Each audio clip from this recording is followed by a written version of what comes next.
গ্রাম বাংলার ঐতিহ্যবাহী সিনিস পিঠার রেসিপি। আজকের পিঠাগুলা নতুন একটা ডিজাইনে নিয়ে আসলাম। এই পিঠাগুলা একবার তৈরি করে সারা বছরের জন্য সংরক্ষণ করা যাবে।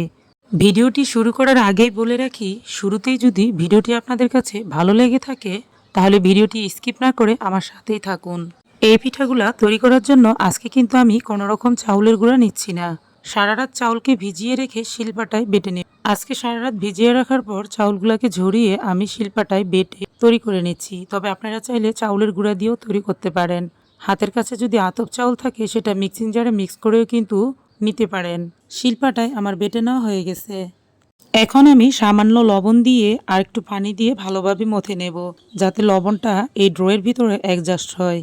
তারপর আমি ড্রোটাকে 4 ভাগে ভাগ করে একটা হোয়াইট কালার রাখবো আর 3টাতে ফুড কালার দিয়ে দিব। Yellow food colour, green food colour আর হচ্ছে গিয়ে অরেঞ্জ ফুড কালার। এই কয়টা ফুড কালার মিশিয়ে নিচ্ছি। যদি আপনাদের কাছে কালারগুলো ভালো লাগে দিতে পারেন, ভালো না লাগলে স্কিপ করবেন। সবগুলো কালারই একে একে মিশিয়ে নিচ্ছি। কালারগুলো আমার মিশানো হয়ে গেছে। এখন পিঠা তৈরি করার জন্য আমার লাগবে একটা সিরিঞ্জ। আমি সিরিঞ্জ দিয়ে আজকে পিঠা তৈরি করব। আপনারা যদি সিরিঞ্জ দিয়ে পিঠাটা তৈরি করতে না চান, সেই ক্ষেত্রে পাইপিং পলি ব্যাগের ভিতরে ডোটাকে ভরেও তৈরি করতে পারেন। আবার চাইলে এমনিতেও পলি ব্যাগের ভিতরে ভরেও ডোটাকে তৈরি করতে পারেন।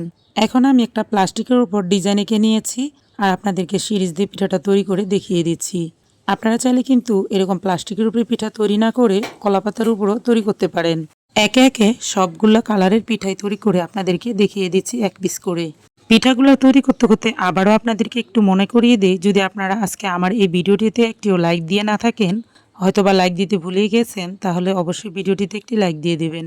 আর যারা আমার চ্যানেলটি অথবা আমার পেজটিতে একেবারেই নতুন, তারা চাইলে আমার চ্যানেল অথবা পেজটিতে ফলো করে রাখতে পারেন। যারা আমার নতুন নতুন ভিডিও পেতে চান তারা চাইলে কিন্তু পাশে থাকা বেল বাটনটি অন করে দিতে পারেন। এতে খুব দ্রুত আপনাদের কাছে আমার নোটিফিকেশনগুলো পৌঁছে যাবে সবার আগে। একে একে পিঠাগুলো আমার তৈরি করা হয়ে গেছে। দেখতেই পাচ্ছেন অনেকগুলো পিঠাই আমি তৈরি করে নিয়েছি। আর এখন এই পিঠাগুলোকে ভাপ দিয়ে নিতে হবে। আমি আমার সুবিধা মতন একটা হাঁড়িতে মশারির নেট কাপড় বেঁধে ভাপ দিয়ে নিচ্ছি। আপনারা আপনাদের সুবিধা মতন ভাপ দিয়ে নিতে পারেন। ভাপ দিতে মাত্র 30 সেকেন্ডের মতন সময় লাগবে। 30 সেকেন্ড পর পর সবগুলো পিঠাকে ভাপ দিয়ে নিতে হবে। এভাবে আমি সবগুলা পিঠাই ভাপ দিয়ে নিচ্ছি। পিঠাগুলো আমার সবগুলাই ভাপ দিয়ে নেওয়া হয়ে গেছে। এখন একটু আলতো হাতে আপনাদেরকে ছাড়িয়ে দিয়ে দেখিয়ে দিচ্ছি পিঠাগুলো কত সহজেই কিন্তু পলি থেকে উঠে আসতেছে। আর এই পিঠাগুলো কিন্তু তৈরি করার পরে দেখতে আরও বেশি ভালো লাগে। দেখতেই পাচ্ছেন পিঠাগুলো আমার ছাড়িয়ে নেওয়া হয়ে গেছে। এখন এই পিঠাগুলো ভালোভাবে রোদ্রে শুকিয়ে নিতে হবে। শুকাতে একদিনের মতন টাইম লাগতে পারে। যদি রোদ কম হয়ে থাকে সেক্ষেত্রে 2 দিনের মতন টাইম লাগতে পারে। পিঠাগুলো আমার শুকিয়ে নেওয়া হয়ে গেছে। এখন এই পিঠাগুলোকে আপনারা চাইলে একটি এয়ারটাইট বক্সে রেখে সারা বছরের জন্য সংরক্ষণ করতে পারেন।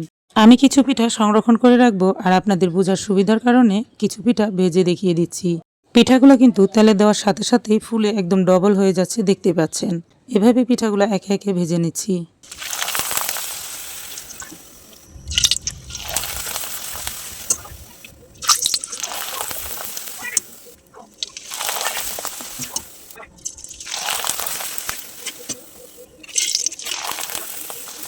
পিঠাগুলো আমার ভেজে নেওয়া হয়ে গেছে।